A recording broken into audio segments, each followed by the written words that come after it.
If you are running out of time in making the frosting, you can use store-bought.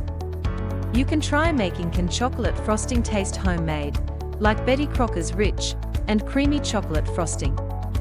Best store-bought chocolate frosting. Whenever you run out of confectioner's sugar to make frosting, or you began making the cake, but you forgot to soften the butter. In cases like this, a can of store-bought chocolate frosting is the best backup plan.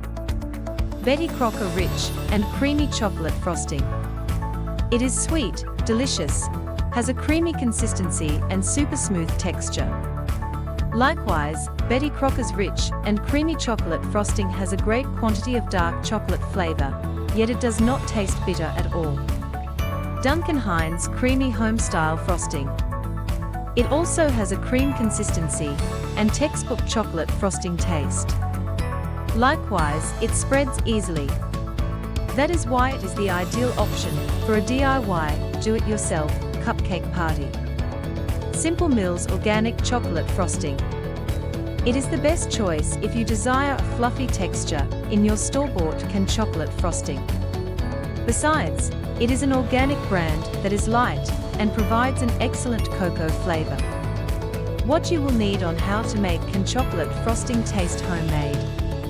Ingredients: 2 16 ounces can of chocolate frosting, ½ cup of unsalted butter room temperature, 2 cups of confectioner's sugar, ½ cup unsweetened cocoa powder, 1 teaspoon of vanilla extract, 2 teaspoons milk. Equipment: mixing bowl, measuring spoon, measuring cups, hand or stand mixer, rubber spatula, piping tip of choice, piping bag. Instructions. Step 1.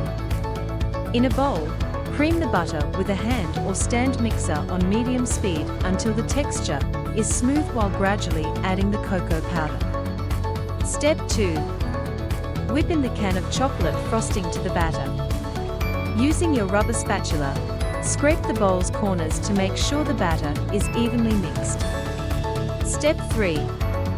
Beat in the confectioner's sugar, milk, and vanilla on low speed until well incorporated. Step 4.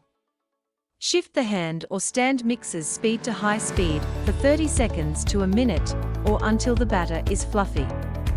Keep in mind not to mix the batter by going over a minute. Step 5. Remove from the mixer and transfer to a piping bag.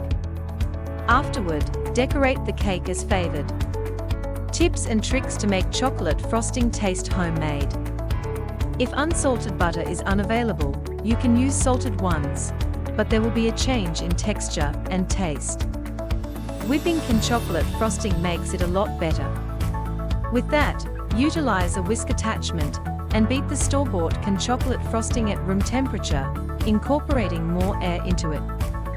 Thawing your butter to room temperature makes it easier for you to incorporate it with other ingredients. Avoid microwaving the butter. That will cause uneven heating problems and cause texture problems. Put more confectioner's sugar if you find the consistency too wet and milk if too dry. Usually, store-bought frostings are overly sweet, which makes it obvious that it is not homemade. That is why, as a solution, add a pinch of salt to balance out the sweetness of the baked goods. Also, you can always add whipped cream in the same amount of your store-bought chocolate frosting for a lighter cupcake or cake frosting. Likewise, add a tablespoon of confectioner's sugar at a time till you reach the correct consistency. Likewise, add a teaspoon of instant coffee powder diluted in a ½ teaspoon of hot water to improve the frosting's chocolate taste. Moreover, you can add softened cream cheese to the store-bought chocolate frosting. Doing this will make it better since it provides richness to the frosting while controlling the sweetness. Additionally, add 8 ounces of room temperature cream cheese and 1 chocolate frosting at room temperature, and mix the two for easy and flavorful frosting. If you like this video, don't forget to like and subscribe.